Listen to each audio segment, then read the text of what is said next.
Bashir and the organizers for putting this conference together. I'm very excited to be the moderator and honored for this panel, which is on the topic of how FinTech are using big data analytics to tailor products for customers. We have a very, very distinguished panel here, including Dilip, who's the founder of Spice Money, Alexandra, the executive director of DigiDoe, Jessica, the group chief strategy officer of WeLab, and Yang, who's the founder and chairman of Fusion 360. I'll pass it to you, Dilip, to introduce yourself and your firm. Thank you, Philip. Thank you for having me on this conference. We're running a company called Spice Money in India. Our goal is to digitally and financially empower millions of merchants and consumers in small town and rural India. For many of you, 1 billion people live in rural India. Today, they have significant lack of access to formal banking and financial services. However, we are seeing significant growth in smartphone and internet penetration deep into villages in India. At Spice Money, we are onboarding millions of merchants in rural India onto our platform. And through that, we are able to give access to millions of consumers to formal banking and financial products. So our mission is to eventually financially empower 1 billion people who live in rural India using digital as a platform. Thank you. Thank you. Alexandra? Hi, thank you. Glad to be here, honored to be here. So Alexandra Vidyuk, so I'm executive director at DigiDoe, previously chief data officer for the APAC region at HSBC Commercial Banking. So here today in heart of a fintech entrepreneur. So DigiDoe is a fintech startup in payments industry. We are transforming the payments industry and creating infrastructure for the payments for 21st century, basically making life of merchants, customers, and banks easier, providing ultra low fees, fast payments, and secure payments worldwide. Thank you. Thanks. Jessica? Hi, Jessica, and great to see everyone today. So I'm the Chief Strategy Officer at WeLab. We are a Pan-Asian FinTech digital services provider. We run a number of businesses across Hong Kong, mainland China, and Indonesia, primarily in 2 fields, one being consumer finance, consumer lending, and the second is we own and operate a digital bank in Hong Kong, but are building out a Pan-Asian platform. So one of the real pioneers, I think, as you think about the digital banking landscape that has really rapidly evolved over the last few years. And last but not least, we also have a B2B business where we actually license out our technology to banks and other financial institutions out there. Similar to what Dilip said, at the end of the day, it's not just about us and our technology, but it's about how can we help others, right? Whether that's individual B2C customers or B2B. So right now, in the addressable market of 1.7 billion in which we operate, we're only touching 50 million of our users. So we're not quite there yet, but we're working towards hopefully one day covering more of the 1.7 billion in the markets that we're in, and more broadly in the rest of Asia as we become much more of a Pan-Asian player. So excited to be here. We're all about technology, no branches, everything very seamless. So hopefully can exchange some views today. Thanks. Yang? Hi, I'm Wang. I'm the founder and chairman of Taiwan FinTech Corporation, which we call Fusion 360. And our objective was to set up a platform for financial institutes and startups to work together. And we build an AI and blockchain platform to lower the barriers for data analytics and financial services.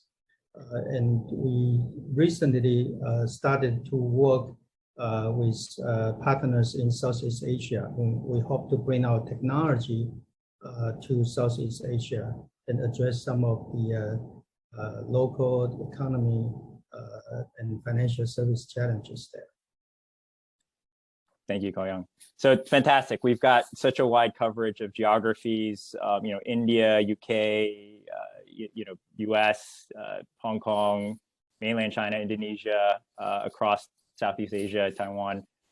So very fantastic, very excited. And maybe to kick it off, Jessica, I'll pass the first question to you, which I think the whole world has obviously been impacted is COVID-19, right? Have you noticed, within the industry or within your organization, a shift in customer behavior patterns due to COVID-19. You know, how much did data analytics play a role in uncovering those shifts? And, you know, do you see this as a one-time impact or something that is constantly evolving, right? We'd love to hear your views. Absolutely, Philip. I think you addressed it. First off, you said it's obviously made a change from the macro perspective, right? So I would break it down into the macro area, what's happening on the industry level, and the third thing is more specifically to our organization and how the changes have been made. I'm not going to talk about the macro. Everyone knows and everyone feels the brunt or the grunt slightly differently. From an industry level, we operate in the financial services space. And so when you think about that, it impacts everyone when it comes to anything to do with banking or financial services related products, right? Whether it is, you know, your day-to-day checking accounts, payments, how do you do anything to do with savings, investments, lending, borrowing, anything along those lines. So there's really two buckets on that level, probably more of the traditional players. And then there are the digital players out there who are probably built on a slightly different infrastructure. What I would say is data has always been our friend because we're very digital native in the way that we have, you know, provided our services and operated it.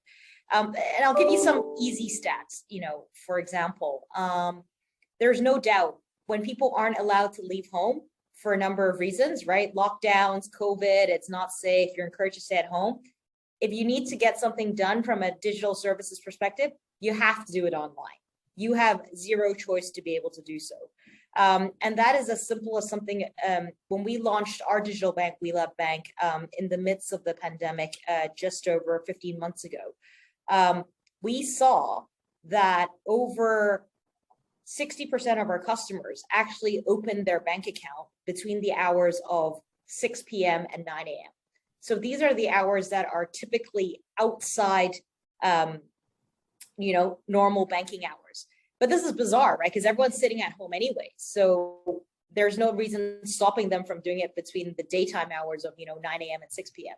But even then, there was a preference for people to actually do it between 6 p.m. and 9 a.m. simply because they had the opportunity to do so. So this is super, you know, it's super basic, but it just shows that even when there is an optionality to do that, people actually do so, but previously they weren't given that opportunity to make that change. So that's one thing. So I do think that when there is an option, customer behavior does change in terms of that. And I think the second thing that, you know, we've also observed is that during this time, for those who were previously probably more reluctant to try banking services or financial services online, were more willing to do so. Our consumer finance business in Hong Kong, we actually saw, despite the market going down around 20%, we were up at least 40% in terms of volume. So that's about a 60% delta. I think it's a couple of reasons. Number one is because our services are 100% online, whereas a lot of them actually relied on face-to-face contact, you know, handing in documentation at a branch. It's just a different mode of operation. And when there's inhibitants such as, you know, COVID, that shifted a lot of customer behavior and their receptivity. And a lot of them actually told us, they're like, oh, you know, we were pretty apprehensive about this to begin with. We weren't comfortable, but now that we've tried it and we understand it, it's actually pretty good. And now that we've come one way, we're not going to go back. And I think so, as you think about how we're seeing the market, once someone has tried something, they're not going to regress and go back to an old model, right? The fact that we use an Octopus card now in Hong Kong or an Oyster in the UK or an Opal in Australia, you're not going to go back to getting coins from your pocket when you go on the bus or the train. You're not going to regress. That's not the way things work. So I think one of the very positive things from an industry level or from a macro level is the acceleration of digital adoption, getting people from being uncomfortable to being a little bit more comfortable. And over time, that will only improve and continue to accelerate even more. And last but not least, I think from our organization perspective, I think there's a bit of self-selection here. We have a team of just under 1,000 across our 3 markets. In Hong Kong over the last year, we've grown probably 30–40% in terms of size. So we're actually doubling down and becoming more and more digital. But the beauty about our business is that we've been digital from day one. So for our team to adapt to a new mode of working, be it work from home, be it doing Zoom meetings, it wasn't that difficult. And it's all about being agile, having the right mindset. So for our organization, I think the shift was minimal. However, I've also heard anecdotally from a lot of larger market players who are more established, it was a lot harder to make that change, partially because of their size. It's just hard to order, 1,000 laptops on the whim, right? For us, it's, we're talking about everyone has a laptop to begin with, but for some organizations, it was just hard. There just wasn't supply of 1,000 laptops overnight, number one. And then number two is, in terms of policies, they have a lot more structures that were built for, one mode of operation. So it takes a much longer. But more importantly, other than physical infrastructure, it always comes down to the mindset and what people are used to, and being less comfortable with change or taking much longer time to adapt to it. But I think these are challenges that can hopefully be overcome with time. And there are certain things that will never be overcome. But that's also why you have the best of both worlds. You have the, incumbents who do a really good job of what they're doing. And you also have, digital fintech players like ourselves who are coming in with a different perspective and hopefully providing a very complementary service. And so at the end of the day, the customer will be the beneficiary of everything. So that is the end goal. Thank you so much, Jessica. I mean, it definitely sounds like it's a permanent shift and not a one-off. Absolutely. And that's quite exciting. Absolutely. Dilip, Alexandra, Koyang, any thoughts, any additional views? I just wanted to add one example. Absolutely agree with Jessica. We see similar trends in digitalization, acceleration of adoption of digitalization. So we are in payment startup, right? So, and our main market is UK and Europe, right? And we introducing innovative ways to pay, such as face pay and QR code pay, which historically was not very accepted in Europe, right? And because of the different data sharing restrictions, and because generally it's not what people do in Europe, right? And our original estimation was like adoption will take 3 to 5 years, but because of COVID, right? No one wants to touch cards, no one wants to touch phone, no one wants to touch coins and cash. We actually see that the trend is much more positive now, and acceleration and adoption is happening much faster. And we see that this trend maybe not 3-5 years now like away, but maybe 1-2 years away. So definitely, yes, COVID accelerating some of these things, yes. I'd like to just add one more point on this point of acceleration of digitization, just to share with you in the last 18 months of COVID lockdowns in India, we've seen an amazing acceleration of digital in rural India, where 1 billion consumers, have been onboarded onto the biometric identity platform of the government of India. So, and all of them ended up seeding their mobile numbers as well as their bank accounts with their biometric identity. So during the COVID lockdown, when people could not leave their homes, how do you financially support them? So the government put in billions of dollars into their bank accounts, and using biometric pay, using their Aadhaar as their identity, which is the biometric platform, they were able to get money out of their bank accounts without having to leave their homes. So it enabled the government in India to be able to send billions of dollars into bank accounts of consumers living in villages in rural India, and just using their smartphone and their biometric identity, they were able to get access to their money. So it just goes to show that how digitization is not just core to growth in economy, but just for welfare of people at large. And I think it's been an amazing trend that we've seen happen in India over the last 18 months. I also want to add that COVID-19 actually benefits some industries and hurt some industries. But I think universally, the small and medium and micro business are hurting the most, and which may be an opportunity for FinTech. My company actually helped Taiwanese government develop the SME, the loan, emergency loan for the small and medium business. But what we observe is that most of the private banks reject most of the applicants because they either pose high risk or don't qualify, even though the government guarantee 100% of the loan amount.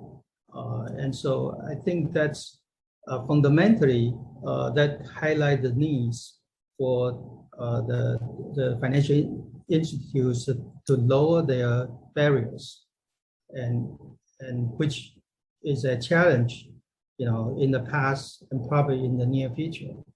And this is also why I think the next topic, open banking, is important. Yes, you stole my thunder, Ko-Young, and I'm going to pass it back to you now in terms of the next topic.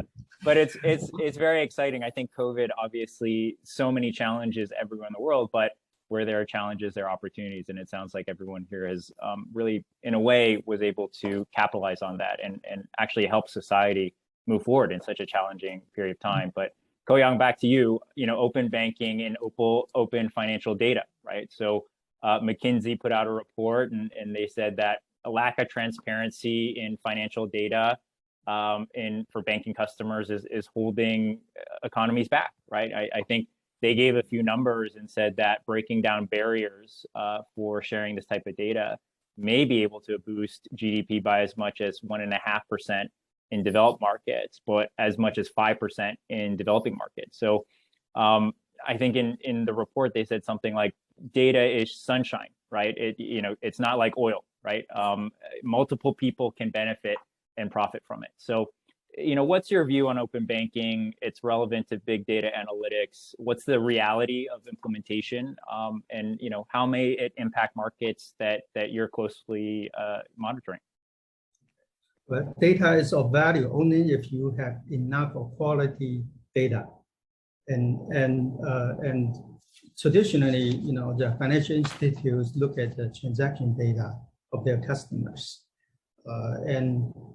As we can see from the trend and also from Ant Financial success in combining the e-commerce data with the financial data, and we can see that they make instant loan possible, right? So basically, we need to be able to, as you say, break down the data barrier, and the data barriers are everywhere, especially the financial institutes.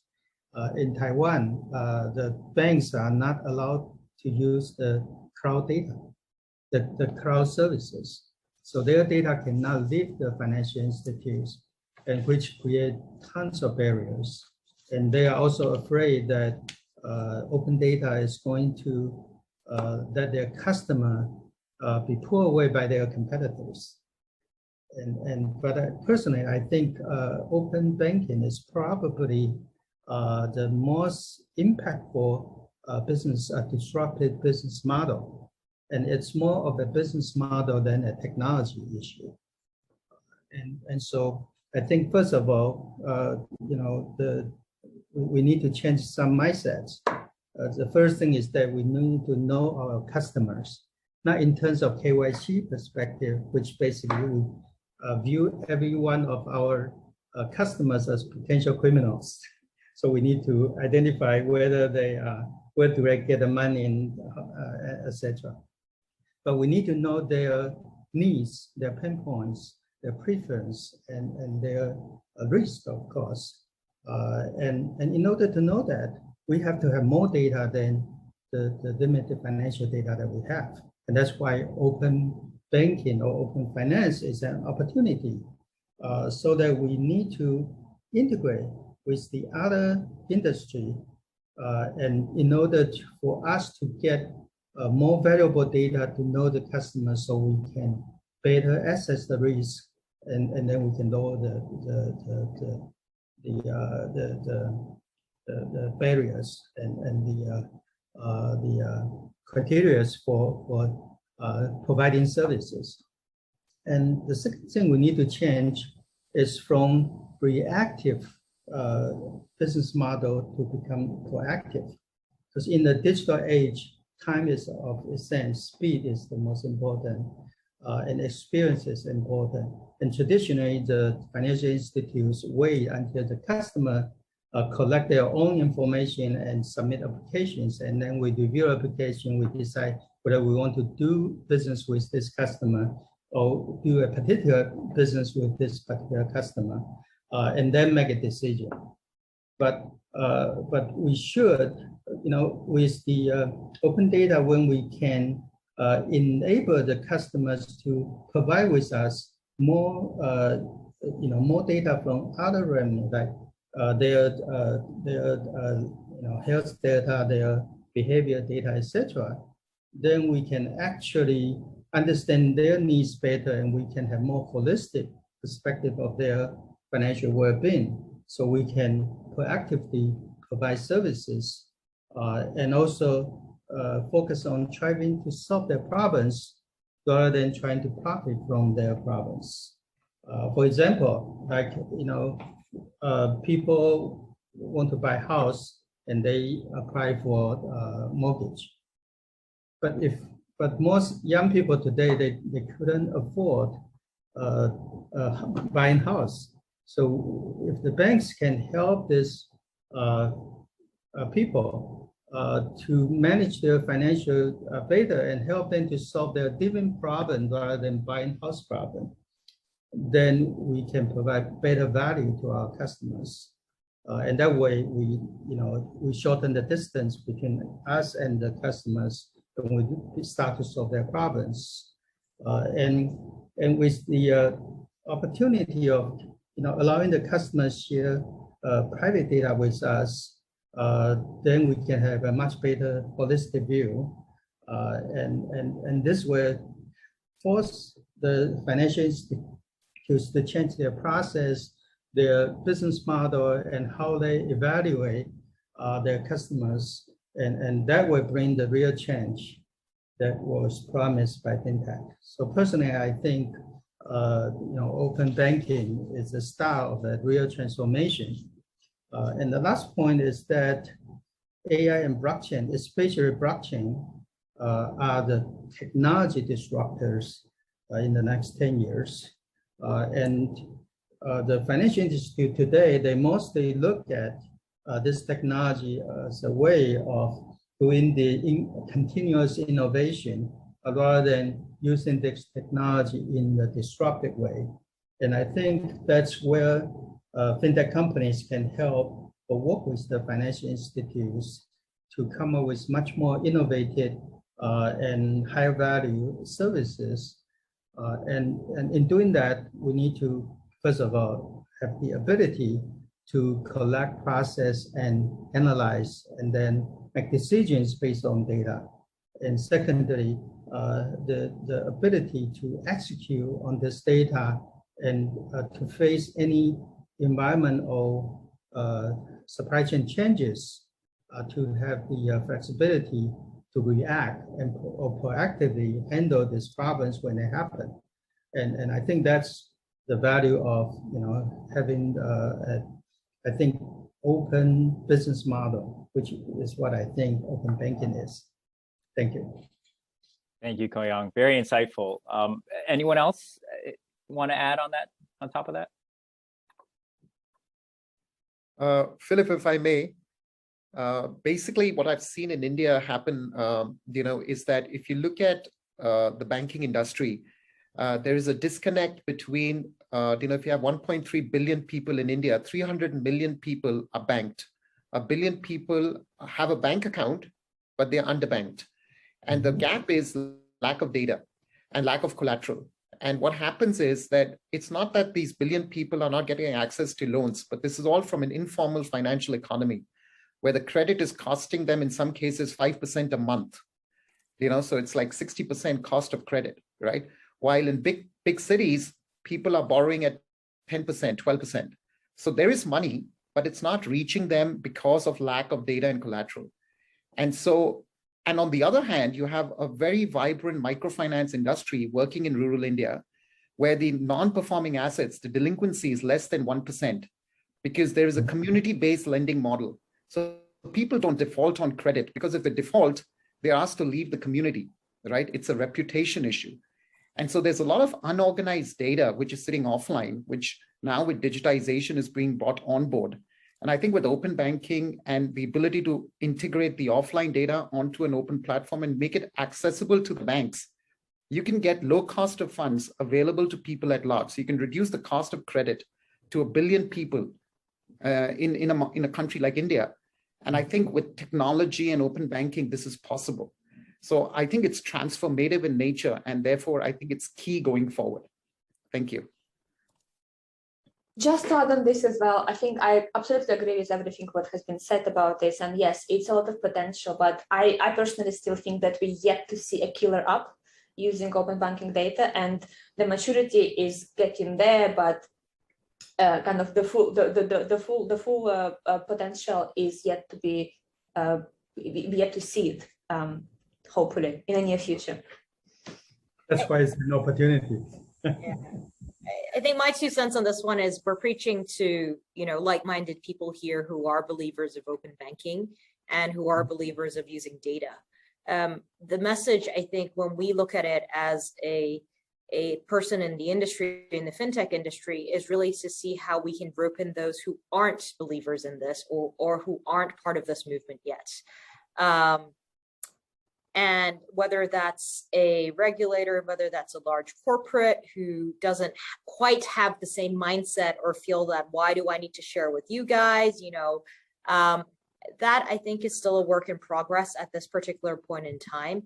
And a lot of it is show me the evidence before I will invest into this. Whereas I think our mindset is of a slightly different perspective, where we have already believed into it, we're already using it, albeit at a a different quantity or pace. And so I think the real success will come when you get the mass adoption from, unfortunately, this is the world that we live in, where it's the David and Goliaths of the world, right? So when you get the large incumbents moving and shifting, then the move will be a lot faster. It doesn't mean that what we're doing is futile. I think what Koyang said makes a lot of sense, which is you need to have enough data for it to be meaningful. And right now, when we don't have enough, we do run the risk that data is incomplete and you come to inconclusive or inappropriate solutions and suggestions on, suggestions on personalization and so on and so forth. I think so that's the collective energy we all need to put in right now in terms of open banking, more contributing to it, knowing how to use it, and having everyone else buy in. Well, let me add that I totally agree, but I think one challenge, actually there are two challenges. One is the incumbents, right? They are afraid of losing control. And second is the individual, the customers.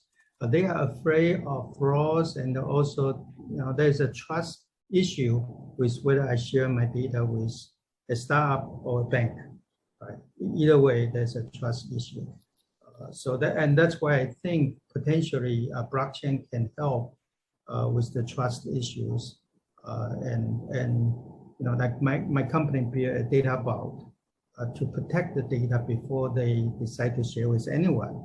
I think that those kind of mechanisms are fundamental to build trust and to get people to feel comfortable to share their data, because that's, I think, is the biggest obstacle for open banking. Definitely. Thank you all for that. And I think this is a good segue into the next topic, which is product and service optimization. So Alexandra, I'm going to kick it to you to kick this off. But what are some examples where the use of data analytics, either within the fintech industry or within your own organization, enable the deeper and more engaged relationship with customers, in terms of adding depth of engagement, either in a single product vertical or in terms of horizontally expanding engagement to new or multiple product lines. How much did data analytics play a role in this process? That's a great question. Thank you, Dilip. And I think we've seen a lot of different kind of trends and recent changes in the dynamic for the products, but I would like to note a couple of examples which probably all seen in the industry, and one of them is hyper personalization of the product offering, right? So when we have information about customer, we can see their transactional behavior, we can see their online behavior, we can see their preferences, and sometimes even geographical footprint, right? Where do they go? Where do they log in? How do they spend their money, right? It's becoming much more easier to segment these customers and provide them personalized offering in terms of the product. So that can be applicable for individual customers. For example, what would be the best like next product we can offer you? Is it a credit card? Is it a loan? Is it a mortgage, right? This, or what would be the restaurant you will enjoy, because people like you go to this type of restaurant. So it's a similar algorithm which we see in Netflix, in Amazon, right? People like you watch the same series. We can do the same in FinTech. We can say people like you buy this product, people like you take these partner offers, right? So that's kind of, we can see it everywhere now in the market. And the same for commercial banking customers, right? Or for business customers, right? So what the company grows, and we can basically based on their growth, based on their transactions, based on their partners and suppliers, we can understand, okay, what is a company about to be to go the next stage of development, for example, and they're moving from a startup to a scale up, or they're moving from operating in one jurisdiction to several jurisdictions. It means that they potentially would like to open a new account in another country, or maybe use some international trade product or something, or maybe a bit more complicated debt structuring, right? So that's all of these suggestions can be also proactively be suggested to the FinTech customers based on the information which we have today.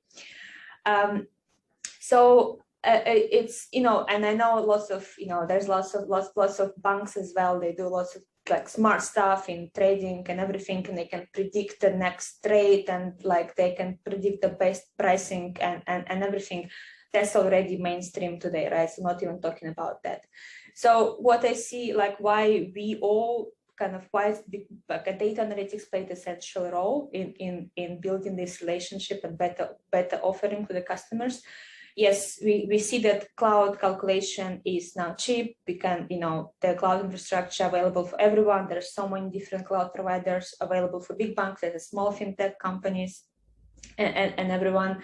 Data available. Yes, we can collect data from multiple different sources, internal, external, open banking, we just discussed.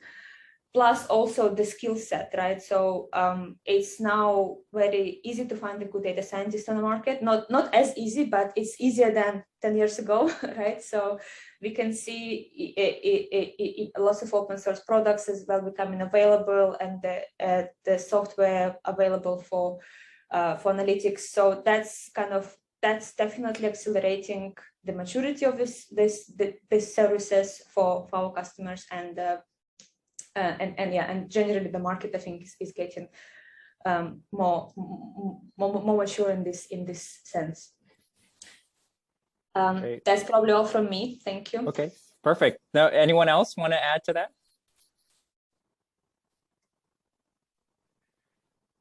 Sorry, Philip, if I may come in. Just on data, I think for us, since we deal with over 1 million merchants in small town rural India, you know, who are coming first time on board as digital consumers, we are able to understand from their spending patterns, their earning patterns, what are the kind of products and services they can sell using the digital platform that we enable for them. So we, in a way, are using data to also help them grow their earnings, you know, overall. And so we're seeing that from just being physical goods and services merchants, they're also becoming digital merchants, and they're beginning to order online. So this whole growth of B2B e-commerce that is beginning to happen, right? Which is reducing the number of intermediaries between a manufacturer and the merchant. And we are seeing products directly go from the merchant manufacturer to the merchant, because now he's able to place orders online on our platform. And just in terms of just looking at that data, we're able to see what more can he do. So it's also adding value economics in the whole chain. And finally, from an end consumer point of view, who's still not come online, but is coming to our merchants to do transactions with their bank account, we are able to predict, based on their payments and transactions data, as to what kind of financial products we can build for them in terms of savings, investments, and new to credit consumers. And so I just believe that there's so much opportunity to use data to create new products for both the merchants and the consumers at large. I'd probably just add another dimension to that, which is absolutely everything in terms of what Dilip said, which is about bringing a benefit from using data, you know, more precision in terms of analytics, in terms of personalization, increasing their sales volume or their business opportunities. I am 100% on board with that. And that's exactly what we do with our banking, with our digital customers, right? Everything in terms of being able to analyze their behaviors, knowing what times that they do certain things, how do we get the best marketing precision, conversion, upselling, all that good stuff. I am very much on board with you. However, I think one thing I want to share, which is super important from a consumer perspective, is trust. Because if I sit on the other side of this, right, again, we're preaching to the choir. We're the group that believes in this and understands this. I think one thing we've seen is that when we talk about how powerful data is, sometimes it works with the opposite impact, where it actually, the consumer is concerned. What are you doing with all my data? Is it authorized? Did I authorize you to do it? What are you going to do? Will it leak? Will it fall in the wrong hands? Are you listening to my conversation? So there's this concern about privacy, right? And so I think what we need to do is strike a very strong balance, which is give them comfort in terms of how the data is being collected. Are we collecting more than we need? Are we only just taking what we need for the purpose in which we've prescribed it, which is what Yang talked about before? When we have that data, do we process it? Do we store it? Do we just do edge computing where we compute, you know, the output that we want rather than extracting 100 parts and returning an answer for one? You know, how do we give them comfort on that? Because I think that is also a very crucial element as we think about the entire process. And you know, leading on to sort of the next thing, which is in the future, even more so, the concept of data privacy and privacy computing, which is an area we're spending a lot of time on, will be even more important above and beyond just providing a benefit and outcome and personalization, which is the concept of trust. And you're not taking more than you absolutely need, and you're not taking advantage of me. Perfect. And again, I want to piggyback on that, Jessica, in terms of looking into the future, right? Dilip, maybe I kick it back to you to start off on this one. You know, what are some key trends you're seeing? What are some exciting things that you're seeing in the fintech space that's being implemented today versus what we should expect, you know, in the short, medium, or longer term? Well, a lot, Philip. I think, like Yang said, I think blockchain, AI, all of this is coming in at a very rapid pace. Some of the very interesting things that I observed, for example, just to share with you, is new to credit consumers, right, who are applying for loans online. Now, how do you check for intent here? So some of the things that I'm seeing is very interesting concepts like a digital polygraph, where effectively when people are putting in data, you know, their name and their identity and other details, being able to see the way they're typing in the content, to be able to assess intent. You know, is there identity theft, right? Are they using someone else's credentials to apply for loans and other products? And I think just, you know, these are things that banks are also looking at the fintech industry to kind of bring to the table. Yeah. So I just feel like, you know, tech is going to be a big thing. Like our regulator just last week said that banks should not try and imitate fintech, but partner and collaborate with fintech. So there's also this whole thing about, you know, the traditional banking world and the new fintech world, and how the two can coexist and work together, because one understand credit and risk and regulation, and the other are building new technologies and all of that. And you need both, right? But it goes back to Jessica's point around trust, because at the end of the day, you're dealing with people's money. And data is very much part of, you know, that whole thing of, can data be misused, you know, in a particular way. So I think if I look at directionally from a trend point of view, I think at least what we are seeing in India, and I think India benchmarks with economies worldwide, including China and others, is that how banks and fintechs can coexist, and, you know, how technology can be leveraged by banks to extend their services, but do it in a protected, secure environment. So I think blockchain, when I talk about biometric identity, we use blockchain as a technology to protect and secure biometric identity of billions of consumers in India. Right now, you can imagine how sensitive that data is, right? If someone can know my biometric identity, he can actually use it to withdraw money from my bank account through an identity theft. So I think technology can play a big role in also building trust. And I think that's something that we are really looking forward to. And I just see, but just from an overall point of view, I think the biggest trend is banks, fintechs collaborating and working together to get the benefits of each other. Thank you. Thank you so much. I think that's it. So Mushir, thank you so much for organizing this, putting us all together. We pass it back to you. Thank you very much, Philip, and thank you to all the panelists for their wonderful inputs today. We were delighted to launch the event with such a high quality panel with deep insights across different regions in Asia and beyond, right? So once again, thank you. And for the audience, please stay tuned. Our next session will be starting in 5 minutes, and we look forward to having you understand more about credit and lending and how AI and big data can also be extended to that. So thank you so much.